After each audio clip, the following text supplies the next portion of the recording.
Hey everybody. Okay, we're going to continue working on the quadratic kites here. And what you see is I have two kites drawn here.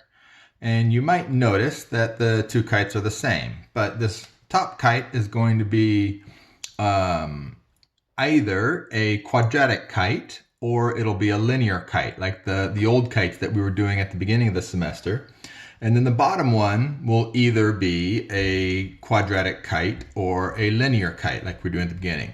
So what I'm going to do is I'm going to move this piece of paper, and you're going to see the rest of the kites that I drew. And hopefully you're going to have an idea of which one is the quadratic kite and which one is the linear kite. And then we'll discuss it. So I'm going to open this up, or take this off, I should say, and give you guys a few minutes to take a look at it and see what you think.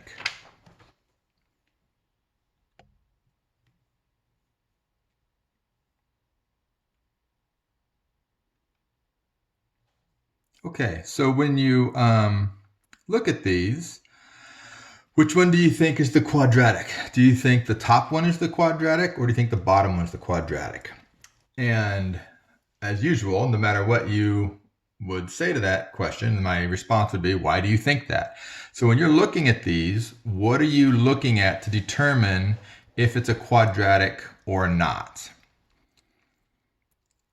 So if you happen to look at these and notice that the bottom one has an area that seems to be growing very, very fast, then that would be an indication of the quadratic. If you look at this one over here, and we'll break this down in just a second, this one is growing much more slowly, right? Much more slowly.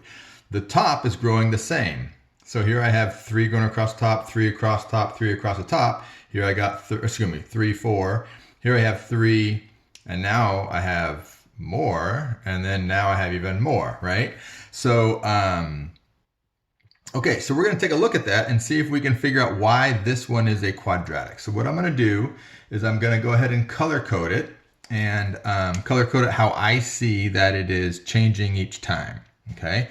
So what I see here is there's figure 1 with 1 extra, okay?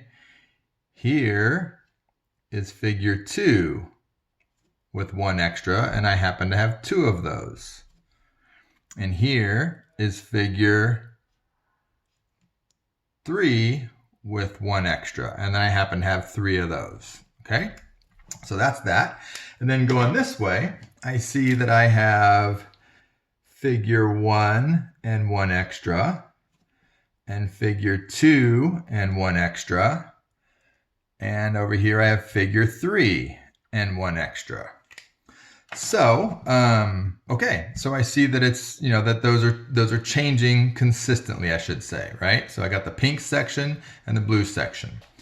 So now we're going to try and figure out, why is this considered to be a quadratic? So I'm going to do the pink section first. When I look at the pink section, I know that from here to here is equal to my figure number, right? So that's my figure number. And then I'm adding one more. So that's a figure number plus 1. And then this is always a height of 1. It never changes, right? So now I'm going to look at the, excuse me. I'm going to look at I'll do it on this one here, I guess. So here I look at the height here, right? And so I see that it's the figure number from here to here, and then plus 1 again. Okay. But when I look at the base here, I see that it's changing each time, right? So here I have the figure number like that. Here I have the figure number, and here I have the figure number. So it changes when I go left to right just as much as when I change going up and down. So the horizontal change is changing every time, and the vertical change is changing every time. So this becomes the figure number from here to here, right? Now let's take a look at the top kite and see how that is different. So I'm going to do the pink one first here. I see that I have figure number plus 1, figure number plus 1, and figure number plus 1. Okay, so that's the same. But then for the blue section, I would have the figure number plus 1 going down, figure number plus 1 going down, and figure number plus 1 going down. But what's not changing is the left to right. So if I look at my pink section, I have the figure number right here, and then plus 1, and then a height of 1, just like I'd have exactly the same right there.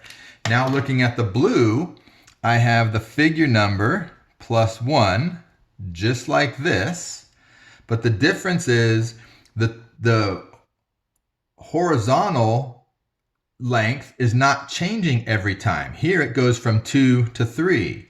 Here it goes from 1 to 2, then from 2 to 3. Well, here it goes 1, 1, 1. It never changes. So the horizontal doesn't change at all.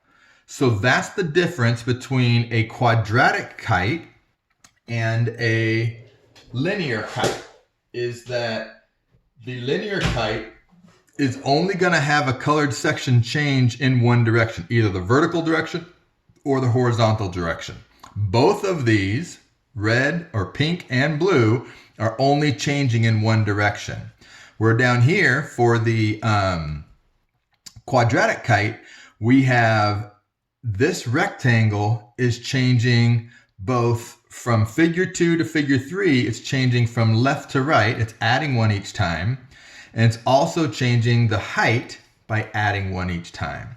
So if you end up with having a vertical change and a horizontal change, that's a quadratic kite. Okay? So the next thing I'd like for you to do is I'd like for you to create your own quadratic kite. And it could just be 2 colors is all. You don't have to do a linear one, just a quadratic one. And just be 2 colors. And then include your quadratic kite with your homework when you post your homework, because you'll have some homework with this as well. Include your quadratic kite that you develop right now and draw figures 1, 2, and 3. That's all you have to do. Figures 1, 2, and 3, and label figure 3 like I did. But you don't have to tell me the equation or any of that. We're going to do that a little bit later. So go ahead and do figures 1, 2, and 3 for whatever quadratic kite that you want to do, and then turn that in with your homework in addition to the worksheet that I post for you guys. Okay? Okay, so that's the explanation of the difference between a linear kite and a quadratic kite.